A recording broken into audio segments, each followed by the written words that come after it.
Wakil Presiden Republik Indonesia tiba di ruang konferensi video.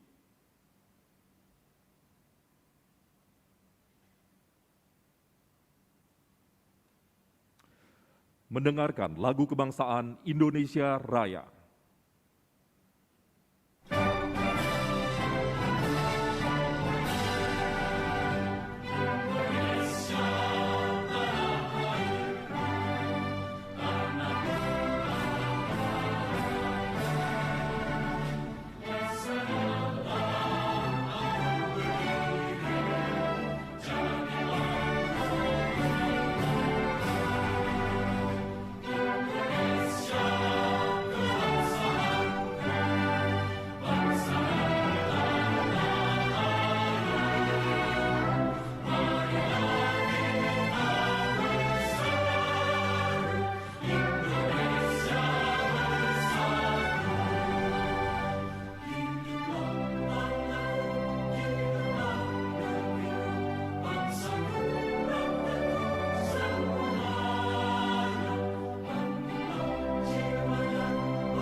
Hadirin disilahkan duduk kembali.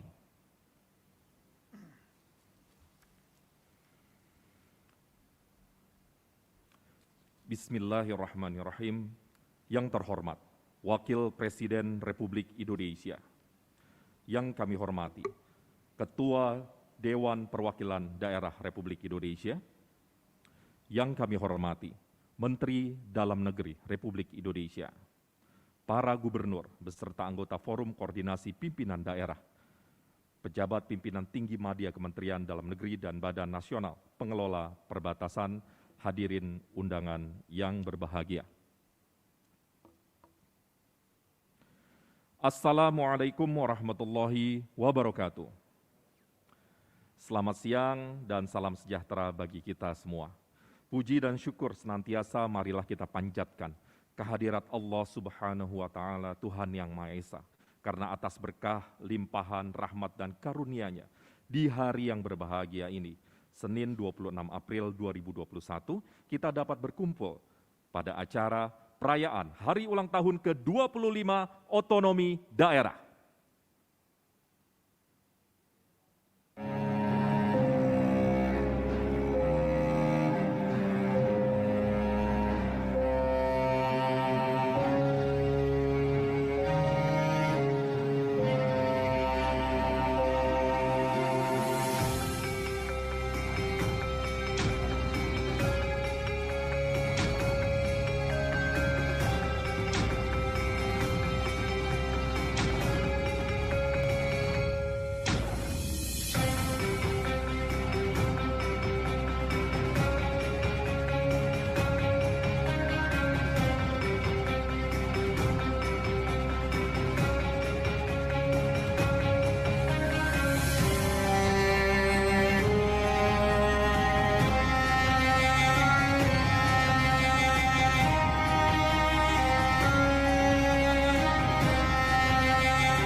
Bapak Wakil Presiden, Ibu dan Bapak yang kami hormati, acara selanjutnya mari kita ikuti pengantar dari Menteri Dalam Negeri Republik Indonesia yang kami hormati, Bapak Muhammad Tito Karnavian.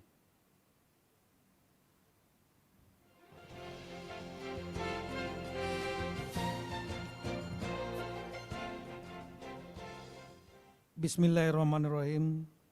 Assalamualaikum warahmatullahi wabarakatuh. Selamat siang, salam sejahtera untuk kita semua. Shalom, Om Swastiastu, Namo Buddhaya, salam kebajikan.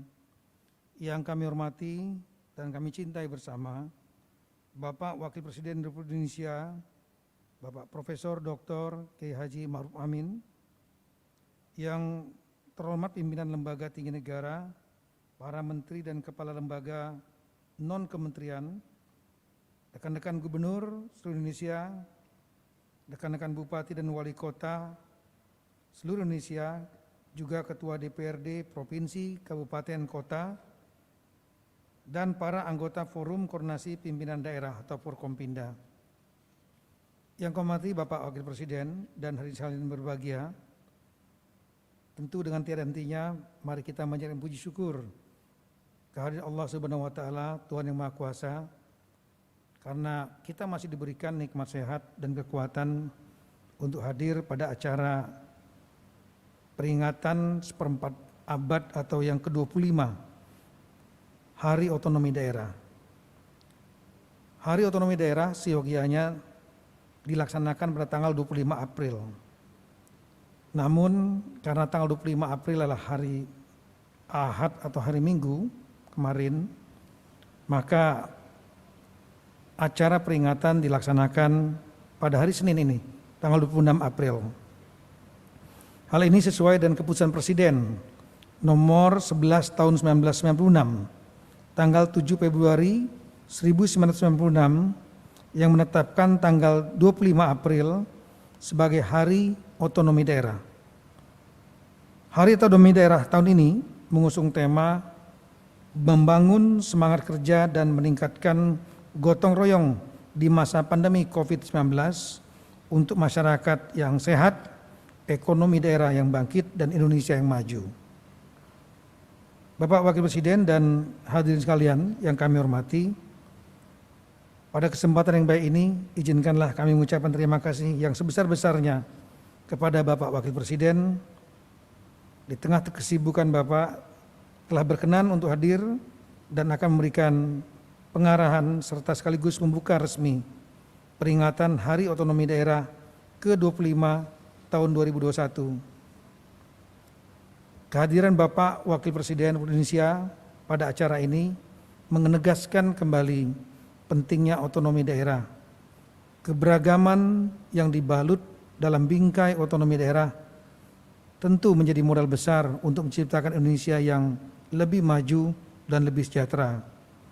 Selanjutnya dengan segala kerendahan hati kami memohon keperkenan Bapak Wakil Presiden Republik Indonesia untuk dapat memberikan sambutan ataupun arahan serta sekaligus membuka acara peringatan Hari Otonomi Daerah ke-25 tahun 2021 secara resmi. Demikian yang dapat kami sampaikan. Atas segala kekurangan kehilapan, sekali lagi kami mohon maaf yang sebesar-besarnya. Sekian, terima kasih. Wassalamualaikum warahmatullahi taala wabarakatuh. Waalaikumsalam warahmatullahi wabarakatuh. Hadirin, demikian tadi pengantar Menteri Dalam Negeri Republik Indonesia Bapak Muhammad Tito Karnavian. Ibu dan Bapak yang berbahagia, selanjutnya mari kita simak bersama sambutan Wakil Presiden Republik Indonesia.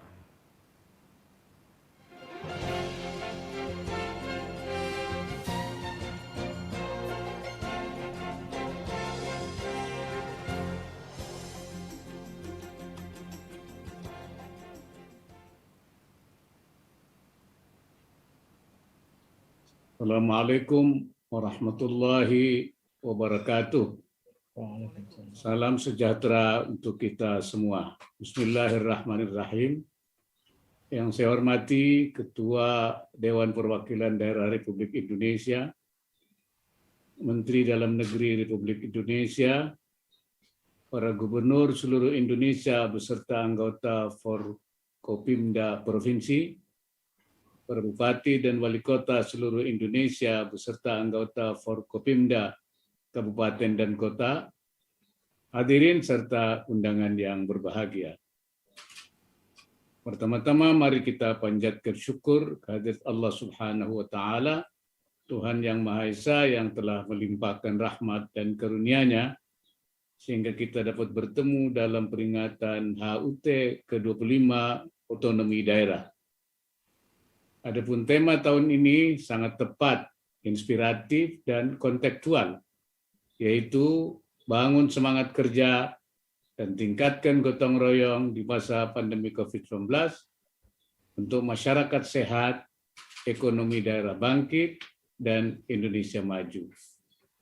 Hadirin yang berbahagia, saya ingin memulai sambutan ini dengan menyampaikan apresiasi kepada Kementerian Dalam Negeri, para kepala daerah, perangkat daerah, penyelenggara pilkada, dan masyarakat atas kontribusinya dalam keberhasilan pelaksanaan pilkada pada tanggal 9 Desember 2020 di 270 daerah dengan tingkat partisipasi 76,09%. Secara keseluruhan, pilkada telah berjalan dengan aman, lancar, tertib, dan terkendali walaupun dalam kondisi pandemi COVID-19. Keberhasilan tersebut menjadi satu bukti bahwa melalui kepatuhan terhadap protokol kesehatan yang ketat, maka roda pemerintahan tetap berjalan dan produktif, sehingga pilkada yang merupakan agenda utama pembangunan demokrasi dan mandat konstitusi tetap dapat dilaksanakan sesuai rencana. Saya juga menilai peringatan Hari Otonomi Daerah saat ini merupakan momentum yang tepat bagi kita untuk melihat kembali dinamika dan tantangan yang dihadapi pemerintahan daerah di masa yang akan datang. Secara filosofis, kebijakan otonomi daerah dimaknai sebagai mekanisme penyelenggaraan pemerintah dengan memindahkan lokus pemerintahan dari pemerintah pusat kepada pemerintahan daerah, disertai pemberian kewenangan khusus untuk mengurus dan mengatur urusan-urusan tertentu secara mandiri.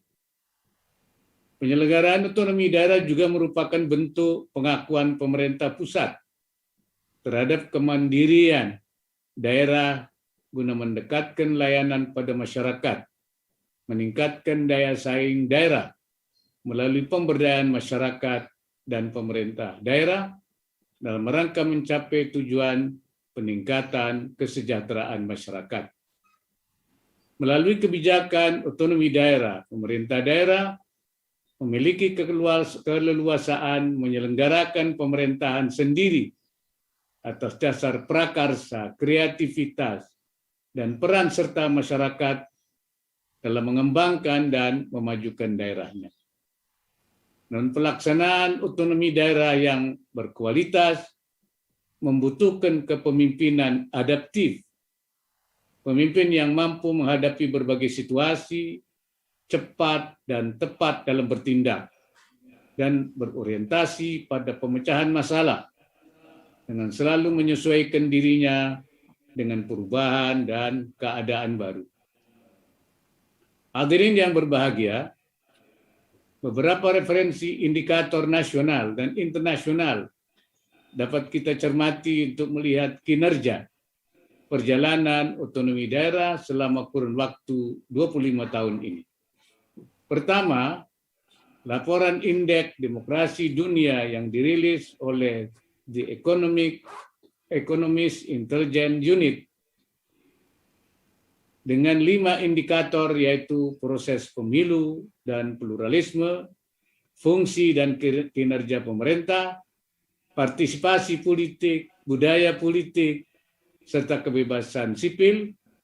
Pada tahun 2019 dan 2020, Indonesia menduduki peringkat ke-64 dunia dengan skor 6,3. Posisi Indonesia di lingkungan Asia Tenggara berada di peringkat 4 di bawah Malaysia, Timur Leste, dan Filipina.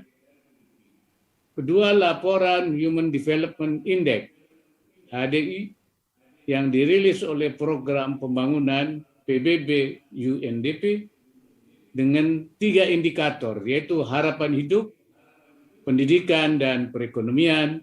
Indonesia pada tahun 2020 berada pada peringkat 107 pada peringkat 107 dengan skor 71,8 atau tumbuh sekitar 0,03% dibandingkan dengan capaian tahun 2019. Posisi Indonesia masih di bawah Malaysia dan Thailand. Ketiga, indeks persepsi korupsi yang dirilis oleh Transparansi Internasional tahun 2020, Indonesia berada pada peringkat ke-102 dengan skor 37, turun dari capaian 2019 yang berada pada peringkat 85 dengan skor 40. Posisi Indonesia berada di bawah Singapura sebagai peringkat ketiga dengan skor 85, Brunei peringkat 35 dengan skor 60, dan Malaysia peringkat 57 dengan skor 51. Keempat, Ease of Doing Business yang dirilis oleh World Bank dengan 14 indikator. Tahun 2020, Indonesia termasuk dalam klasifikasi easy atau mudah berusaha, namun masih di bawah Malaysia, Singapura, dan Thailand dengan klasifikasi very easy.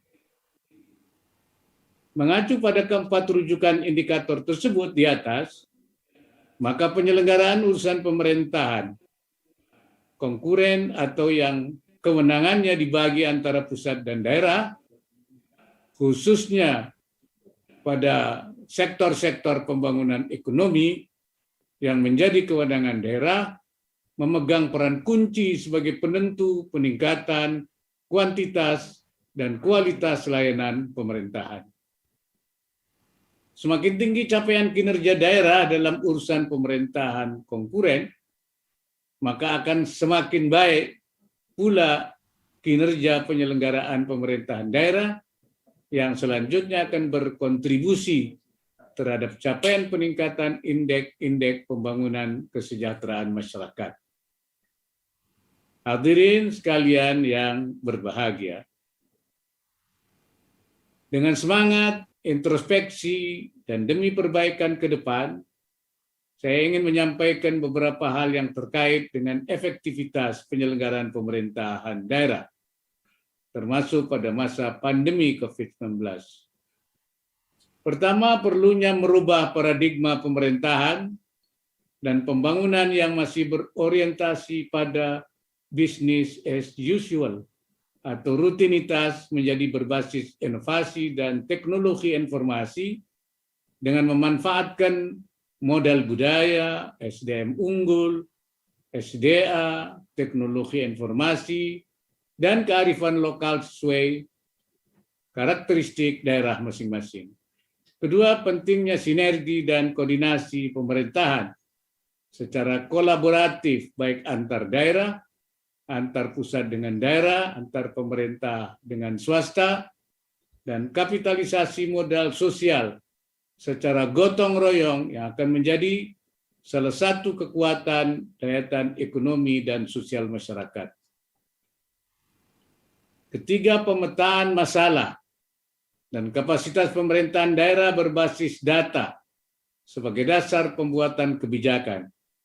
Pandemi COVID-19 menjadi contoh pentingnya ketersediaan, kelengkapan, dan akses data bagi respon cepat pemerintah dan Pemda dalam menghadapi krisis.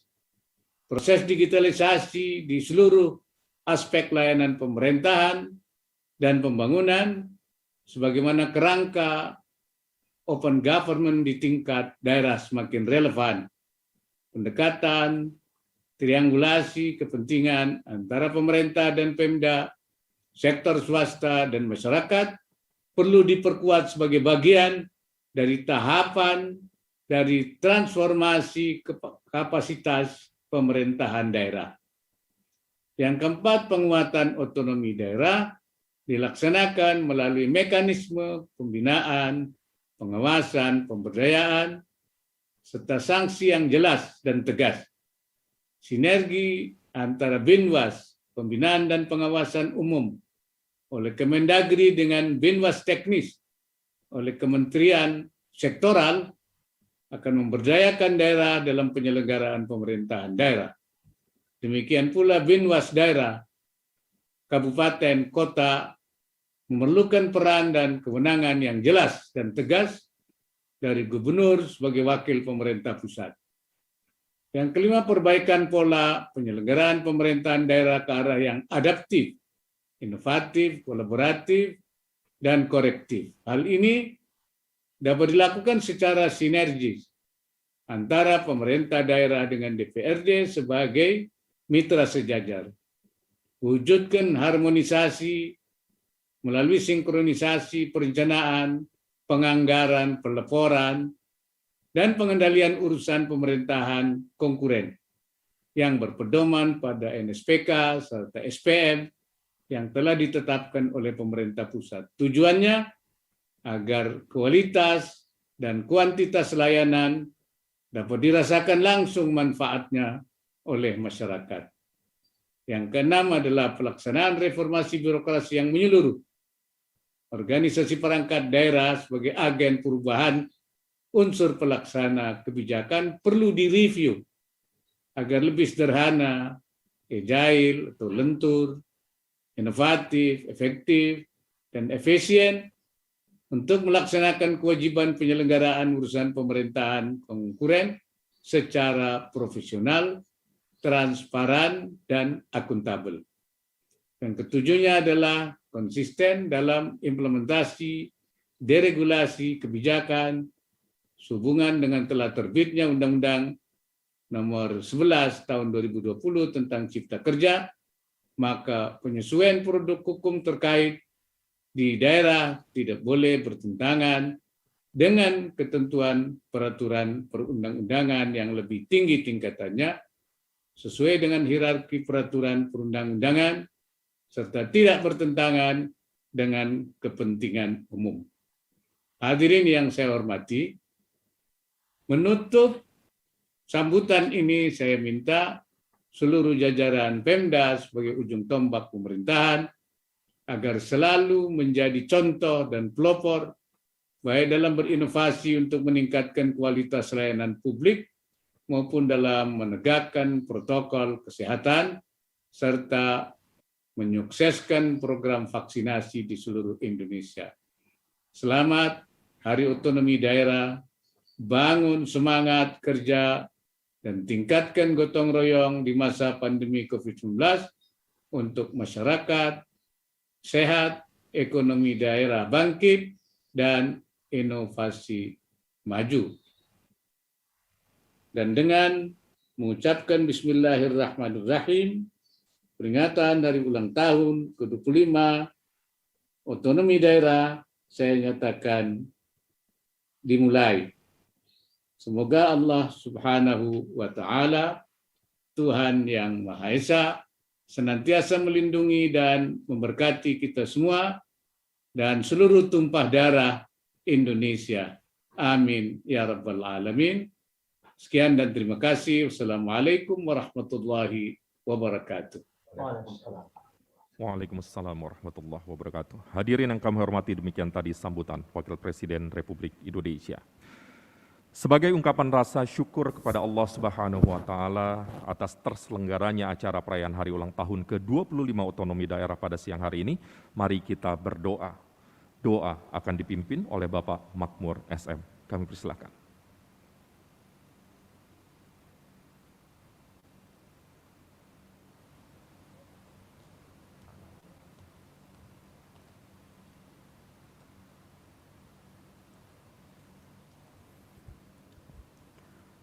Assalamualaikum warahmatullahi wabarakatuh.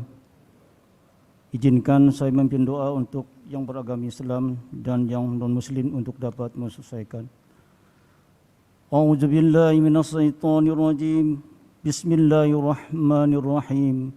Alhamdulillahirabbil alamin hamdan syakirin, hamdan na'imin, hamdan yuafin wa yukafin majidah. Ya Rabbana lakal hamdu wa lakal syukru kama yanbaghi li jali wa'ajika wa ajimi sultanik. Allahumma ala jisrika wa usrika wa usni ibadati. Ya Allah, puji syukur kami panjatkan kehadirat-Mu.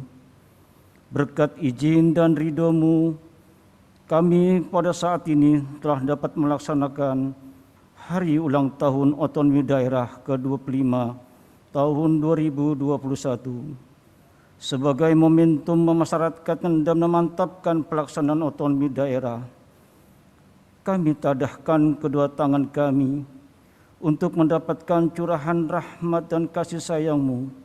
Untuk itu ya Allah, kiranya Engkau berkenan memberkahi dan meridhoi kegiatan yang kami selenggarakan ini.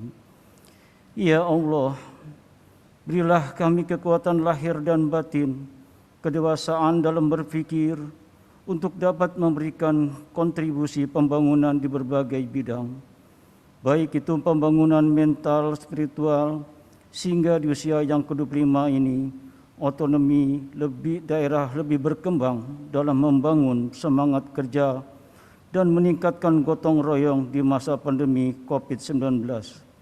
Untuk masyarakat sehat, ekonomi daerah bangkit, dan Indonesia maju. Kami sadar sepenuhnya ya Allah, bahwa di hadapan-Mu kami adalah makhluk yang dhaif, lemah dan tak berdaya.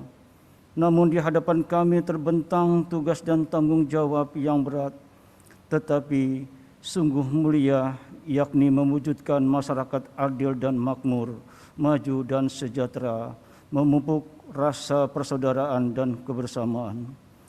Kami bermohon, bimbinglah kami ya Allah, wujudkanlah niat baik kami ini, dan hindarilah negeri kami dari bencana, fitnah, perselisihan, perpecahan dan penyakit. Ya Allah, kabulkanlah permohonan dan doa kami. Hanya kepadamu lah kami mohon pertolongan. Rabbana hab lana min azwajina wa dzurriyyatina qurrata a'yun lil muttaqina imama. Rabbana atina fid dunya hasanah wa fil akhirati hasanah wa qina adzabannar. Subhana rabbika rabbil izzati amma yasifun wassalamun alal mursalin walhamdulillahi rabbil alamin. Assalamualaikum warahmatullahi wabarakatuh. Waalaikumsalam warahmatullahi wabarakatuh. Bapak Makmur SM, terima kasih telah berkenan memimpin doa. Semoga Allah Subhanahu wa Ta'ala mengkabulkan dan insya Allah kita semua diberkahi. Hadirin undangan yang kami hormati, dengan demikian acara perayaan Hari Ulang Tahun ke-25 Otonomi Daerah selesai. Kami mengucapkan terima kasih yang dalam kepada Wakil Presiden Republik Indonesia yang telah berkenan hadir pada siang hari ini. Selanjutnya, Wakil Presiden Republik Indonesia berkenan meninggalkan ruang konferensi video. Hadirin dimohon berdiri. Assalamualaikum warahmatullahi wabarakatuh. Waalaikumsalam warahmatullahi wabarakatuh.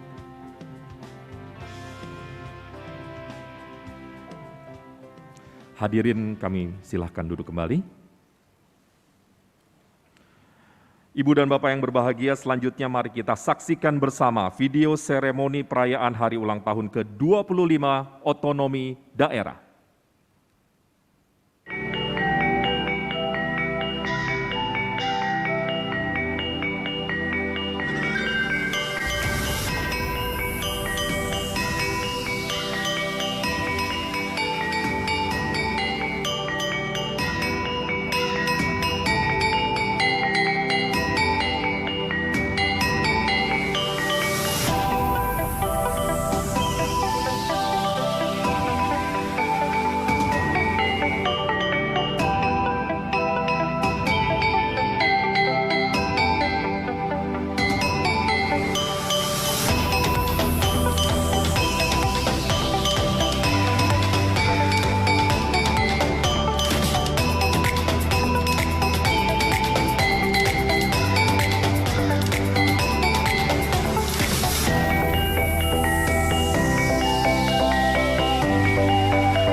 Baik, Ibu dan Bapak yang berbahagia, selanjutnya mari kita simak bersama arahan Menteri Dalam Negeri Republik Indonesia sekaligus meresmikan Sistem Informasi Mutasi Daerah atau SIMUDA, Sistem Elektronik Peraturan Daerah atau IPERDA, dan Sistem Informasi Laporan Penyelenggaraan Pemerintahan Daerah atau CLPPD.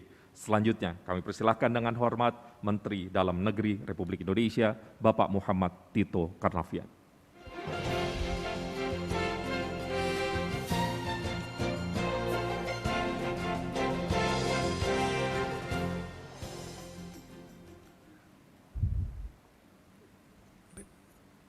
Assalamualaikum warahmatullahi taala wabarakatuh. Selamat siang menjelang sore. Salam sejahtera untuk kita semua. Shalom, Om Swastiastu, Namo Buddhaya, salam kebajikan. Yang saya hormati rekan-rekan Gubernur seluruh Indonesia, Bupati, Wali Kota seluruh Indonesia, juga rekan-rekan ketua atau pimpinan DPRD Provinsi, Kabupaten, Kota, para anggota Forum Koordinasi Pimpinan Daerah atau Forkompinda, juga tidak lupa jajaran Kemendagri yang hadir lengkap di sini, Eselon 1 dan sebagian Eselon 2, kemudian hadirin dan undangan sekalian berbahagia. Sekali lagi tentunya kita dengan tiada hentinya mengucapkan puji syukur kepada Allah Subhanahu wa taala, Tuhan yang Maha Kuasa. Di tengah situasi pandemi Covid-19 kita masih diberikan nikmat sehat dan kekuatan dari Tuhan yang Maha Kuasa sehingga dapat hadir dalam acara yang sederhana kita laksanakan secara virtual dipimpin tadi oleh Bapak Wakil Presiden, peringatan Hari Otonomi Daerah ke-25 atau yang ke-1/4 abad yang seyogianya dilaksanakan tanggal 25 April dan sekali lagi karena hari libur maka dilaksanakan hari ini tanggal 26 April. Saya berharap bahwa acara ini tidak sekedar hanya acara seremonial ritual, artinya dilaksanakan rutin tahunan belaka, tapi sebetulnya mengandung makna yang sangat dalam yang perlu kita pahami secara bersama-sama. Karena inilah untuk kepentingan bangsa, perjalanan bangsa ke depan. Kita tahu bahwa Indonesia adalah salah satu negara bangsa, nation state. Suatu negara bangsa memiliki tujuan untuk pencapaian menjadi nation state. Seorang filsuf Prancis, Jean-Jacques Rousseau, yang membuat teori tentang pembentukan negara, bahwa negara dibentuk salah satunya adalah untuk menciptakan masyarakatnya, rakyatnya yang makmur dan sejahtera serta menciptakan rasa keadilan. Tapi dalam perjalanan berikutnya, pembentukan negara tidak hanya sekedar untuk mensejahterakan rakyat dan menciptakan keadilan, tapi lebih dari itu, karena antar negara dengan adanya globalisasi saling mendominasi di tengah situasi politik internasional yang anarki karena tidak ada pemerintah dunia yang adalah pemerintah negara bangsa, maka antar negara saling mendominasi. Oleh karena itu setiap negara harus menjadi negara yang kuat, negara yang berpengaruh yang bisa mendominasi negara lain. Pembentukan negara sudah mengarah kepada bukan hanya kesejahteraan, kemakmuran, keadilan, tapi dalam konteks kompetisi internasional perlu menjadi suatu negara yang kuat dan berpengaruh. Dan untuk bisa mencapai tujuan itu bukan hanya sekedar sumber daya alam yang melimpah, sumber daya manusia yang unggul, tapi juga ada satu faktor yang sangat penting, yaitu sistem pemerintahan, sistem politik dan pemerintahan.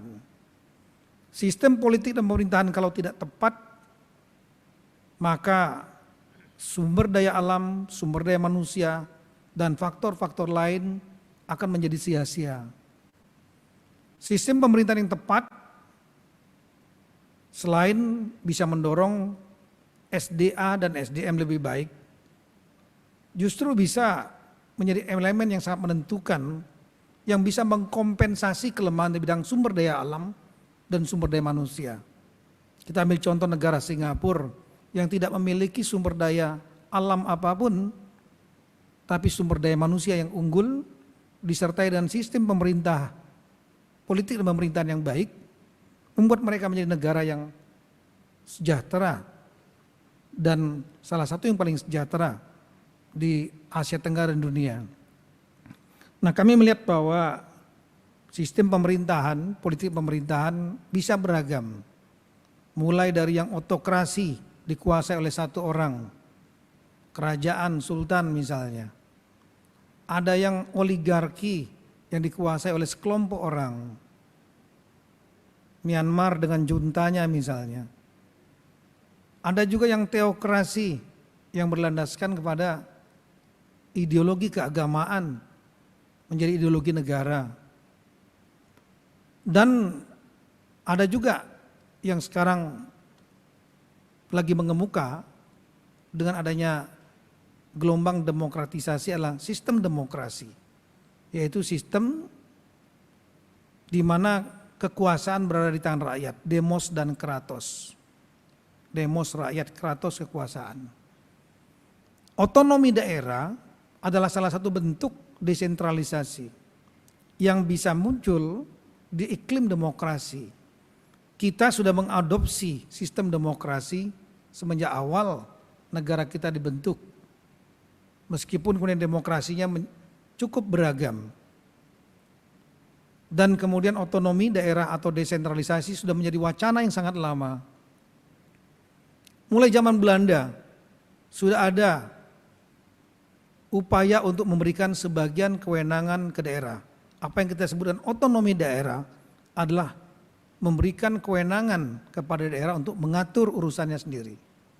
Ada yang desentralisasi penuh, sepenuhnya diserahkan.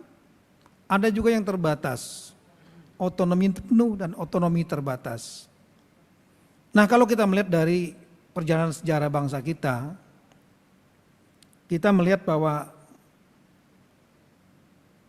awalnya kita lebih banyak menganut sentralisasi pada zaman kolonial, tapi Belanda pun sudah mulai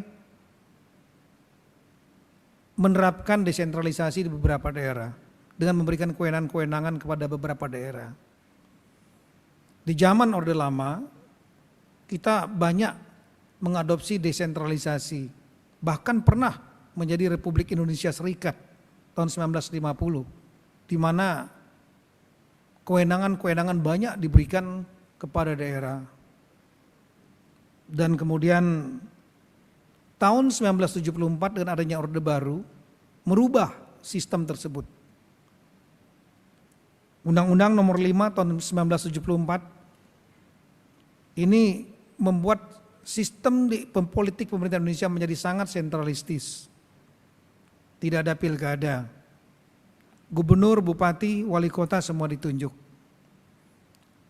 Kemudian kewenangan mutlak pada kekuasaan pusat, pemerintah daerah hanya menjabarkan. Tidak memiliki ruang manuver untuk membuat kebijakan-kebijakan sendiri.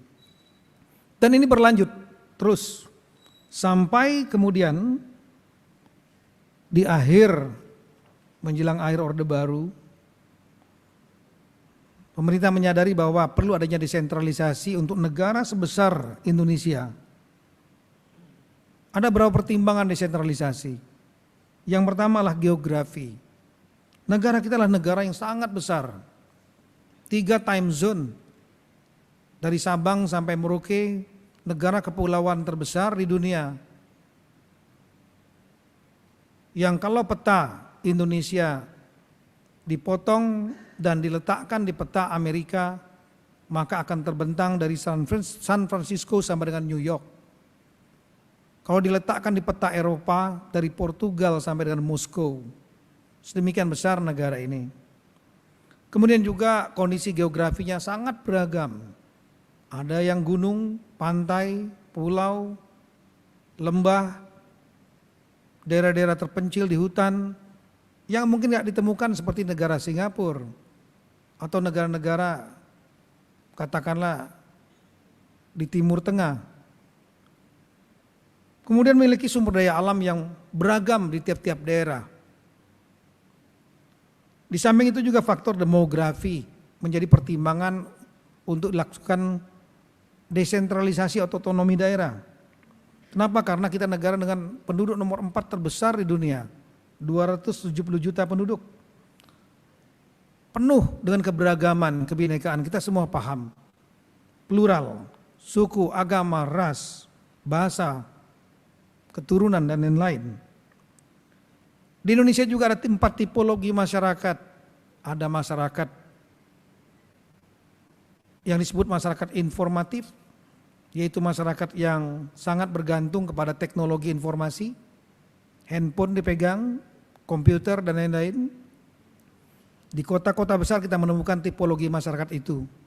Jakarta, Bandung, Surabaya. Kemudian kita juga melihat ada tipologi masyarakat industri yang memiliki karakteristik sendiri. Banyak buruh seperti di daerah Jabodetabek, kemudian Surabaya Raya, Bandung Raya, dan lain-lain. Kemudian tipologi masyarakat yang ketiga yaitu yang disebut masyarakat pertanian, agriculture society. Masyarakat yang memiliki kekhasan sendiri dan itu dominan, majority di pedesaan-pedesaan. Indonesia pun bahkan memiliki masyarakat yang disebut dengan pre-agricultural society. Masyarakat yang pra-pertanian, yang masih sulit mendapatkan akses, kemudian terpencil, terisolasi. Itulah keberagaman bangsa kita. Sehingga perlu pengelolaan yang berbeda dari satu tempat ke tempat lainnya. Di samping itu penghormatan terhadap kultur lokal, kearifan lokal, local wisdom dari semua keberagaman.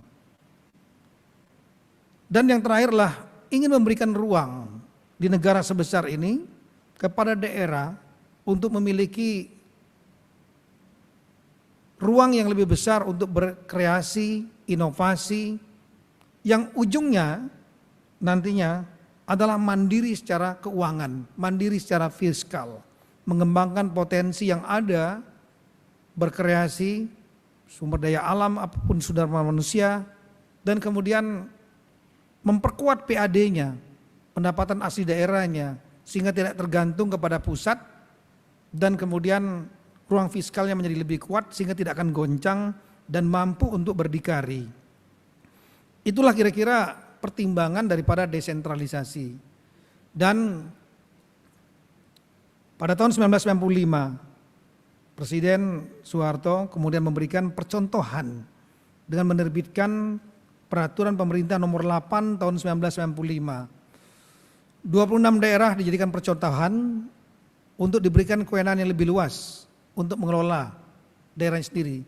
Itulah yang menjadi tonggak pertama perubahan paradigma cara memerintah bangsa ini dari sentralistis, highly, menjadi kewenangan yang diberikan dengan contoh.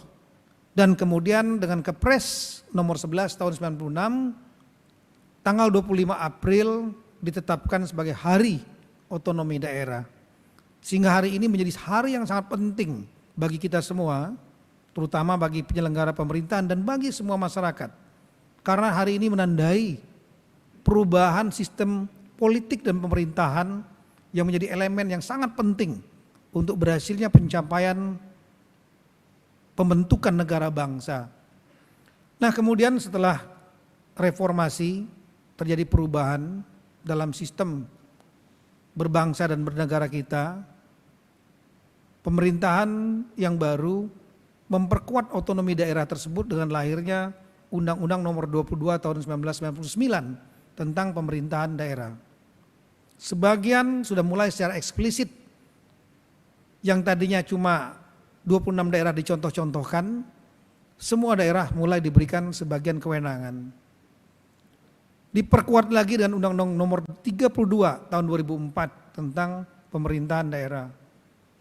Mempertegas pemberian kewenangan sebagian otonom kepada daerah-daerah menjadi lebih otonom. Dan kemudian terakhir Undang-Undang Nomor 23 Tahun 2014 tentang pemerintahan daerah. Ini untuk para penyelenggara pemerintahan, mohon dibaca betul undang-undang ini.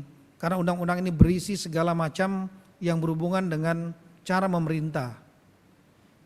Dan dalam undang-undang ini ditegaskan bahwa ada 3 urusan pemerintahan. Yang pertama adalah urusan pemerintahan absolut yang menjadi kewenangan mutlak pemerintah pusat. Pertahanan, keamanan, agama, yusisi, politik luar negeri, moneter dan fiskal. Kemudian yang kedua adalah urusan pemerintahan umum yang juga menjadi leadernya adalah pemerintah pusat bapak presiden.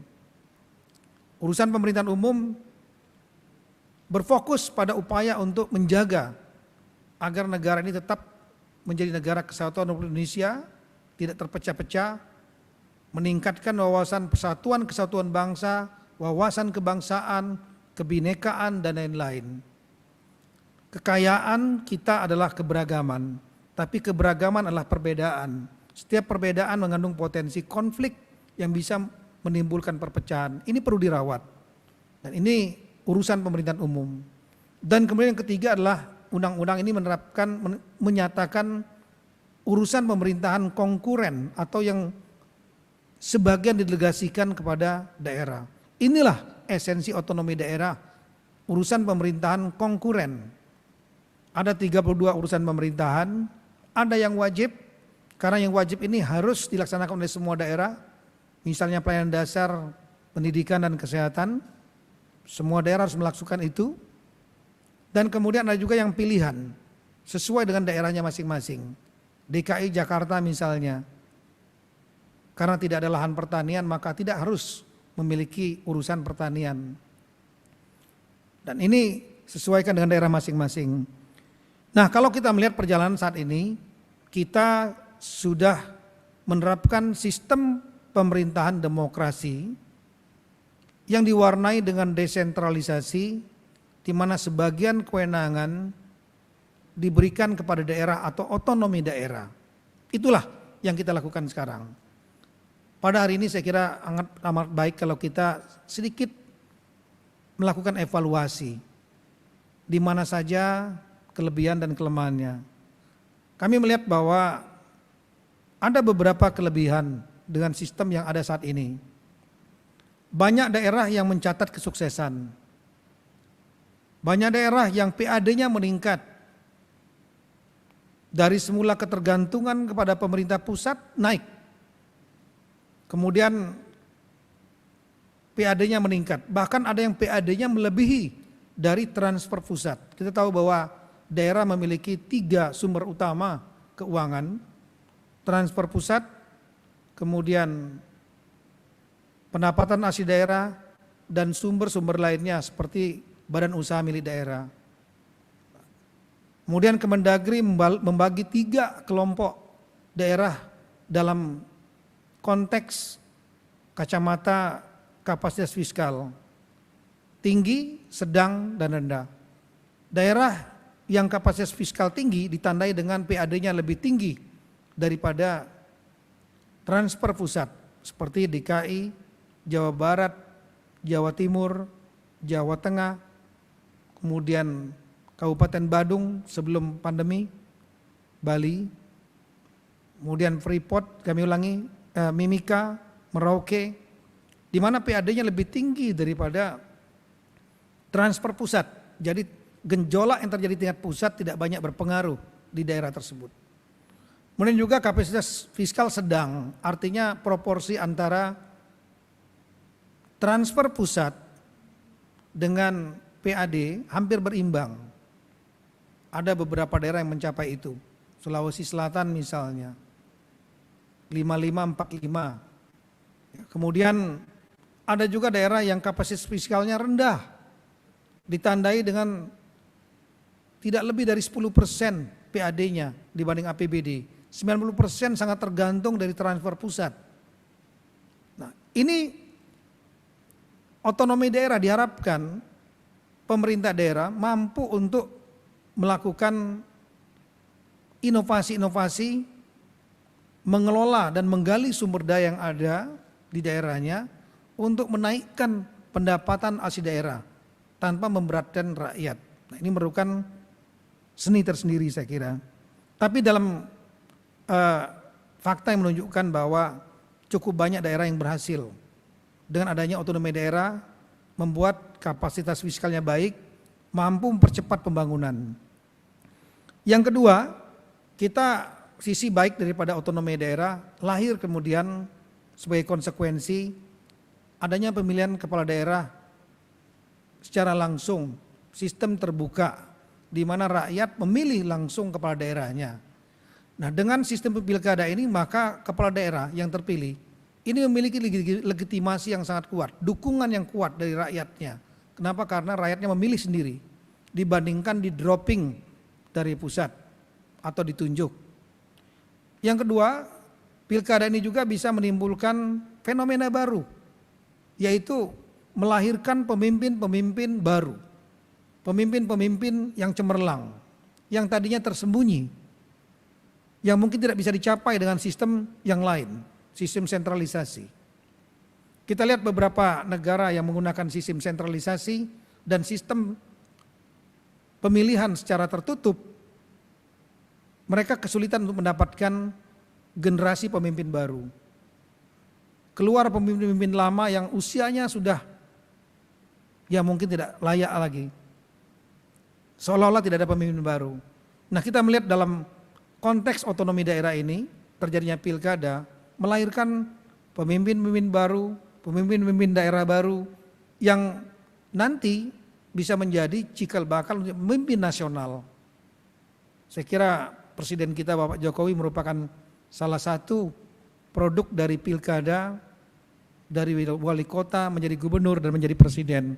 Inilah karena adanya pilkada dan adanya otonomi daerah. Pilkada adalah lahir dari otonomi daerah. Kemudian juga memberikan otonomi daerah memberikan ruang yang besar untuk kepala daerah berkreasi, berinovasi. Saya tidak ingin sebutkan tapi banyak sekali melihat inovasi kreasi dari semua daerah dibanding pada waktu sistem sentralisasi yang terikat. Namun ada beberapa hal saya kira menjadi catatan kita semua yang kiranya perlu kita perbaiki. Kita melihat bahwa pilkada sebagai konsekuensi lahirnya otonomi daerah melahirkan politik biaya tinggi. Pilkada memerlukan biaya untuk kampanye, biaya untuk saksi, dan biaya-biaya lainnya. Biaya yang tinggi tersebut mungkin tidak seimbang dengan pendapatan yang legal, sehingga akhirnya melahirkan akar masalah, salah satu akar masalah tidak pidana korupsi oleh kepala daerah. Dan ini saya kira kita sudah bisa melihat bagaimana di media. Yang kedua, pilkada juga melahirkan potensi konflik, keterbelahan masyarakat. Pilkada, election adalah pembelahan masyarakat yang dilegalisir. Itu mengandung potensi konflik meskipun in the name atas nama demokrasi. Kemudian kita melihat bahwa terjadinya euforia pembentukan daerah otonomi baru. DOB, daerah otonomi baru, ada baiknya untuk mempercepat pembangunan, mempermudah layanan publik, memotong birokrasi dan lain-lain. Tapi di sisi lain, kadang-kadang ada yang ngelata untuk DOB. Ada daerah yang penduduknya enggak lebih dari 15.000 kabupaten, satu kabupaten. Ingin memecah lagi menjadi DOB baru. Nah, ini akan memerlukan biaya yang sangat tinggi. Sehingga DOB pembentukan daerah baru itu pasti akan memerlukan biaya untuk membentuk pemerintahan baru, membangun infrastruktur, melakukan rekrutmen dan lain-lain. Ini yang perlu diperhitungkan. Kemudian harapan daripada otonomi daerah adalah daerah bisa mandiri, tidak tergantung lagi kepada transfer pusat, transfer keuangan daerah dan desa TKDD. Tapi kenyataannya setelah 25 tahun masih banyak daerah yang sangat tergantung dari transfer pusat, belum mampu mengembangkan PAD-nya. Dan kemudian ditambah lagi dengan kebocoran-kebocoran karena malpraktek, sehingga akhirnya pembangunan berjalan lamban. Ini terjadi juga, kita lihat ada hal-hal yang minus demikian. Oleh karena itu, ke depan kami kira otonomi daerah ini perlu terus kita lanjutkan dengan untuk memberikan ruang berinovasi. Silakan rekan-rekan kepala daerah berinovasi, berkreasi, terutama untuk meningkatkan pendapatan asli daerah agar lebih mampu untuk mandiri. Dan ini membutuhkan kemampuan khusus, seni, entrepreneurship, kewirausahaan. Semua kepala daerah kita harapkan tidak hanya memiliki kemampuan pemerintahan, tapi juga memiliki kemampuan kewirausahaan, membuat bisnis, berpikir secara bisnis untuk konteks mendapatkan pendapatan yang lebih dibanding belanja untuk daerahnya. Kemudian kita harus berpikir bagaimana dan berusaha agar mengurangi efek-efek negatif pilkada. Bagaimana membangun format agar biayanya tidak menjadi tinggi. Bagaimana untuk mengelola konflik, potensi konflik agar tidak menjadi konflik yang saling menghancurkan. Kemudian yang terakhir, perlu kita memikirkan desain besar, desain yang lebih terarah, apa yang disebut dengan desain besar otonomi daerah atau Desartada. Ini yang sedang dikerjakan oleh Direktorat Jenderal Otonomi Daerah Kemendagri untuk agar DOB atau daerah otonomi baru, pembangunan daerah-daerah baru tidak latah, tapi betul-betul karena kepentingan dan keperluan yang betul-betul sangat rasional. Inilah yang akan kita lakukan, Bapak-Bapak Ibu sekalian, teman-teman sekalian. Otonomi daerah saat ini masih sangat dinamis. Sistem politik dan pemerintahan kita masih sangat dinamis, tarik-menarik. Kewenangan mana saja yang perlu diberikan kepada daerah, mana yang harus tetap dipegang oleh pusat. Saya yakin daerah ingin mendapatkan kewenangan seluas-luasnya. Sementara pusat pun berusaha untuk menggrip daerah agar tidak menjadi lepas. Nah, salah satu tantangan saya kira yang real kita hadapi saat ini adalah pandemi COVID-19. Kita melihat bahwa pandemi COVID-19 adalah masalah nasional, masalah global, dan di tingkat nasional adalah masalah nasional. Masalah nasional kita berada pada posisi yang tidak mudah. Kenapa? Karena pemerintah harus diselesaikan dengan kebijakan nasional, kebijakan yang sama antara pusat dan daerah. Kita sekarang menerapkan azas demokrasi, desentralisasi, dan otonomi daerah. Terjadi pembelahan kekuasaan pemerintah pusat tingkat 1 dan tingkat 2. Otonomi daerah bertumpu pada tingkat 2. Sedangkan pemerintah tingkat 1 atau gubernur selain kepala daerah juga adalah wakil pemerintah pusat di daerah sesuai dengan azas dekonsentrasi.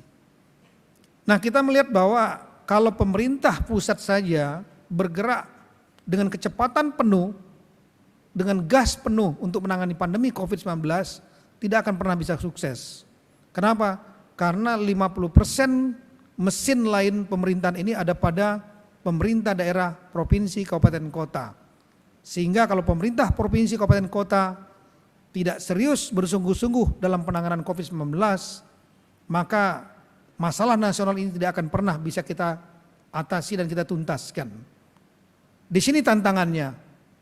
Pemerintah, tantangan otonomi daerah adalah bagaimana kebijakan pusat dan daerah ketika menghadapi masalah nasional seperti COVID-19, maka terdapat harmonisasi dan simultanisasi kebijakan yang paralel antara pusat dan daerah. Oleh karena itu, kebijakan-kebijakan pusat saya minta dalam konteks menghadapi pandemi COVID-19 dapat benar-benar dijabarkan dan disamakan oleh daerah sesuai dengan karakter daerah masing-masing. Itulah menjadi tantangan kita. Oleh karena itu sekali lagi sistem pemerintahan, sistem politik pemerintahan otonomi daerah masih sangat dinamis, masih tarik-menarik. Mari kita sama-sama berpikir, silakan daerah juga untuk memberikan masukan-masukan, pusat juga memberikan pikiran-pikiran. Kita bermusyawarah untuk menemukan format yang tepat. Seperti apa sistem politik pemerintahan demokrasi dengan otonomi daerah dapat diwujudkan di negara yang tercinta ini dalam rangka untuk pencapaian tujuan pembentukan negara bangsa Indonesia menjadi negara yang kuat, dominan paling tidak di tingkat regional, dan masyarakatnya lebih sejahtera, aman dan adil. Kami kira yang kami sampaikan pada kesempatan ini. Mohon maaf bila terlalu panjang. Sekali lagi selamat ulang tahun otonomi daerah, hari yang penting bagi kita semua. Assalamualaikum warahmatullahi wabarakatuh. Waalaikumsalam warahmatullahi wabarakatuh. Hadirin undangan yang kami hormati, selanjutnya mohon berkenan kepada Bapak Menteri untuk meresmikan SIMUDAH, kemudian IPERDA dan CLPPD, dan kami mohon berkenan untuk menuju lokasi peresmian dan berkenan mendampingi Dirjen Otda. Kami persilahkan.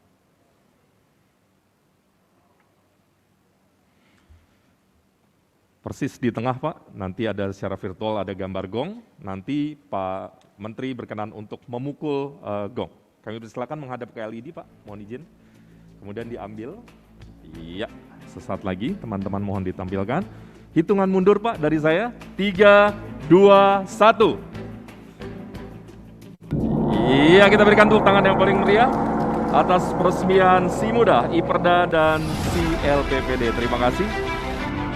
Kami silakan dengan hormat Bapak untuk kembali ke tempat.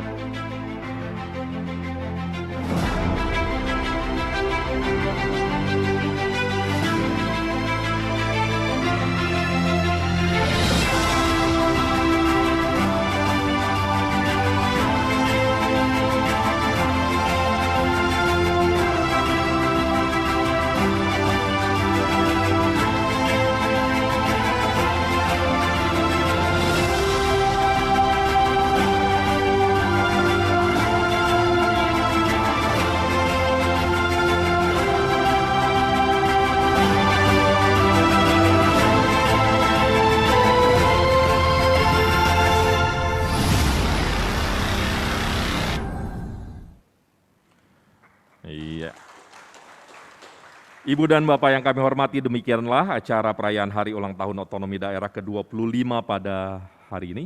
Mohon izin Pak, siap? Silakan Pak. Sebentar Pak. Mohon teman-teman operator dinyalakan. Sebentar Pak, mohon izin. Ya. Ya. Ya mungkin rekan-rekan yang menonton melihat ini ada gambar tadi yang diketok tadi apa ini, gong tadi. Kemudian ada beberapa gambar aplikasi, sedikit saja 1 menit saya menjelaskan bahwa Silakan.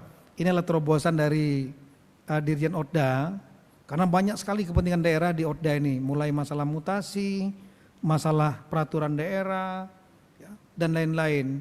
Nah selama ini mungkin mutasinya banyak yang untuk ngurus mutasi harus datang ke Kemendagri, ya. Belum lagi nanti ada calo-calo pihak ketiga dan lain-lain. Dan ini saya minta Pak Dirjen Otda membuat sistem yang lebih mudah, tidak harus daerah datang ke sini gitu. Apalagi nanti datang ke sini ketemu eselon 4, eselon 3, eselon 2, banyak sekali mejanya. Sehingga dengan adanya aplikasi ini, misalnya SIMUDAH, sistem mutasi ini, maka tinggal dimasukkan, diupload, masuk ke dalam sistem, dan kemudian setelah itu tanpa perlu harus datang ke Jakarta, ya otomatis memang harus merelakan surat jalan perjalanan dinasnya kurangin gitu untuk rakyat anggarannya, sehingga dapat lebih mudah dan lebih simpel. Kami kira gitu ya. termasuk diantaranya Perda. Terima kasih. Boleh saya minta tepuk tangan paling meriah untuk terobosan ini. Mari kita song-song masa depan yang lebih baik, lebih terbuka, lebih transparan, lebih efisien. Betul. Terima kasih sekali lagi. Ibu dan Bapak yang kami hormati, tampaknya ini akhir dari acara perayaan Hari Ulang Tahun Otonomi Daerah ke-25 pada hari ini. Semoga peringatan Hari Otonomi Daerah ini dapat menjadi sebuah momentum. Sekali lagi bukan seremoni kalau tadi pakai bahasanya Pak Menteri. Ini adalah momentum untuk mengingatkan komitmen bersama kita membangun pemerintahan daerah yang bersih, transparan, akuntabel, dan memberikan pelayanan terbaik bagi masyarakat. Kami ucapkan terima kasih atas perhatian dan mohon maaf apabila ada hal-hal yang kiranya kurang berkenan. Akhir kata saya Priyono pamit. Terima kasih. Assalamualaikum warahmatullahi wabarakatuh. Selamat siang. Salam. Om Santi, Santi Om, Namo Buddhaya. Salam kebajikan.